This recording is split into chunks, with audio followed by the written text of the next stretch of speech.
Now it's going to sound really interesting because we're going to change keys with each chord. We're starting with this progression of a 1 minor going to a 5-7. Up to this point, we've been labeling all of our little chord vamps according to the theoretical key.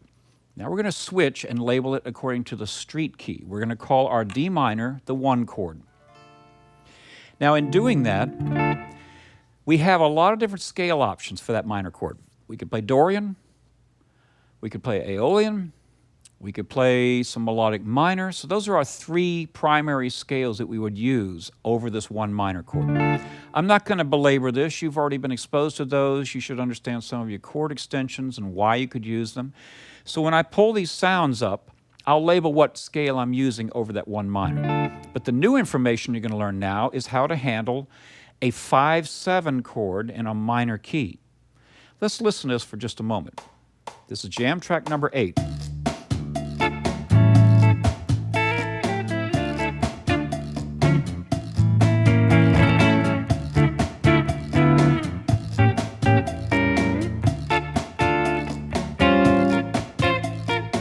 You can hear it. It's getting real nice now. It's spicy because we have tension on the A7 chord. We're not just going... I mean, we can just play stock triads, and you probably want to start there. You want to go just like this.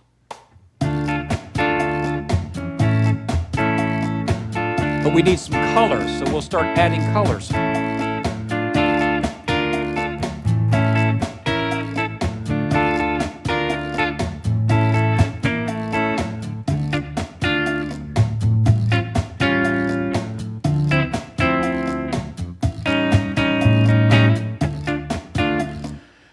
Well, there's a lot of tension that can take place on this A7. We have to start digging deep on scale and scale theory. When I just played, I did this. I went D minor, and then you should recognize that. I went and put a flat 6 on there. Then I used that same little melodic motif on my A7. But what happens is that the note now functions as a flat 2 or a flat 9. Well, here are some of the scales you're going to use, and these are revealed over in chart number 5. You have the dominant 7th chord, which is 1, 3, 5, flat 7, right? And I've plotted those out with the diagrams 20 through 22. These will apply to your A7 chord, and we're going to stay in this area for now. Obviously, everything's transposable into another area, but we're just going to stay here because otherwise it'll get a little confusing, I think. Here's your A7 chord, and you can see that in diagram 20. Diagram 20 is labeled Phrygian Dominant. The Phrygian Dominant, or it can be called Phrygian Major, is mode 5 of the harmonic minor scale. So one way to view this would be to say it's the same as a D harmonic minor scale. Harmonic minor is the same as Aeolian, except you got a natural 7. Or you could look at it this way. You could say, if I know how to play an A7 chord and it's unaltered, I'd play... That's Mixolydian, but I need to change a couple of the notes. I need to go 1, flat 2. I'm just going to play diagram 20, and I'm staying in 5th position.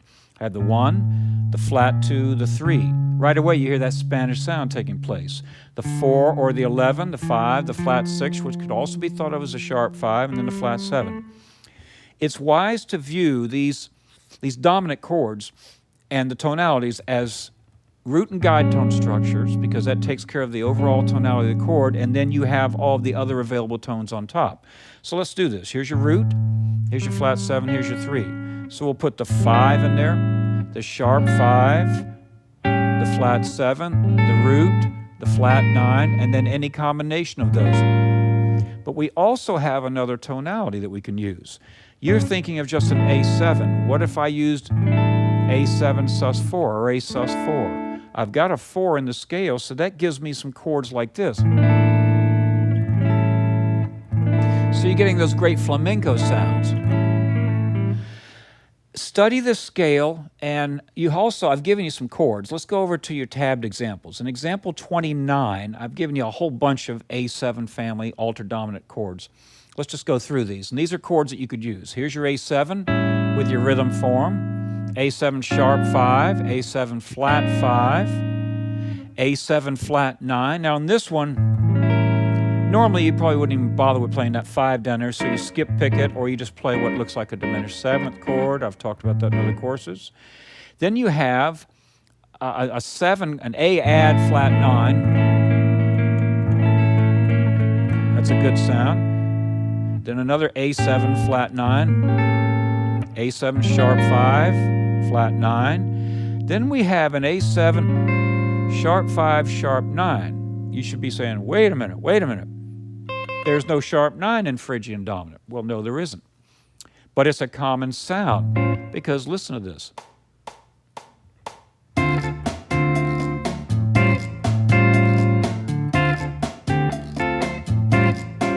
It's got that jazzy sound. Again, I go back to the Cuban style music where they influence a lot of the jazz sound in their Spanish things. All of it's blended together.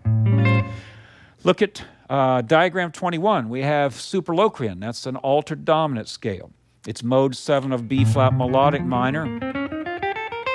So the difference here is considerable because we still have the root and the guide tones. But then you see that on chart number 5, I've organized it a little differently. Instead of having the root, 3rd, 5th, and flat 7 in red, I just have the root, the 3rd, and the flat 7. Because that way you then have all 4 altered tones. Flat 5 and sharp 5, flat 9, and sharp 9. So we're going to get some of those chords right now.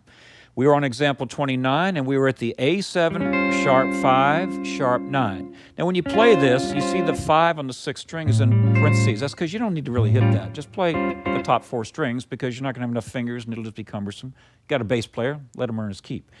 If we take this chord, S7, sharp 5, sharp 9, we also have some other chords. Let's go through, those two fit together. Sharp 5, flat 9, sharp 5, sharp 9, so they always go together. Here you have the next one, flat 5, flat 9. A lot of tension on that. And then flat 5, sharp 9. So those are good sounding chords. Let's just punctuate some of those in on this. 7 sharp 5. We'll do that for a minute. So you can see I'm just alternating with a D minor 9. Let's go to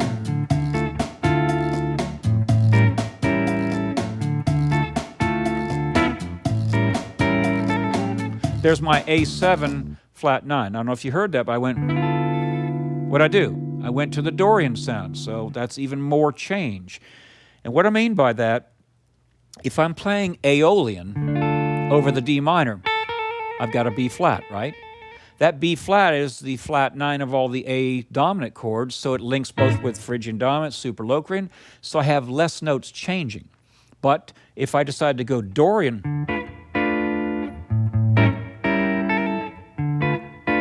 do you hear how if I go Dorian, I've got a natural 6? Well, I'm not going to play. And you might say, why not? Let me explain. I didn't explain that very well. If I'm playing a D minor 6, I've got a B up on top. Sounds pretty nice. And if I go to the A7, here's my A7 sharp 5, and you'll say, well, why can't I just keep that 9 up on top? That's not typical of the sound you'd want. Give it a listen.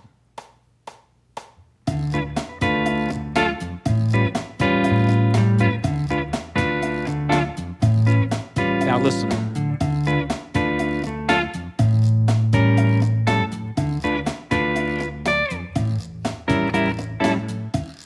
That flat 9 is an integral part of the tonality for that A7 altered chord. So keep that in mind. That's something I wanted to point out just briefly. And then our final 3 chords, we have the A7 sus4 that I talked about, A11 flat 9, a couple different versions of that. So, and later on, we're going to talk about how to see other chords inside these and how to think of them a little differently. Well, if I want to mix Phrygian Dominant and Super Locrian, then I would have what we have in diagram 22. Phrygian Dominant add sharp 9, because indeed that's the big picture, because you can blend all of this together. You can do a lot of really interesting tension things, because let's face it, it's a 5 chord. That's where tension rules. So have some fun with this and explore your options and play over this track. Use everything you've learned up to this point. I mean, you're starting to see that you've got a lot on your table, a lot of options. I recommend you just maybe stay on some interior voices and just build.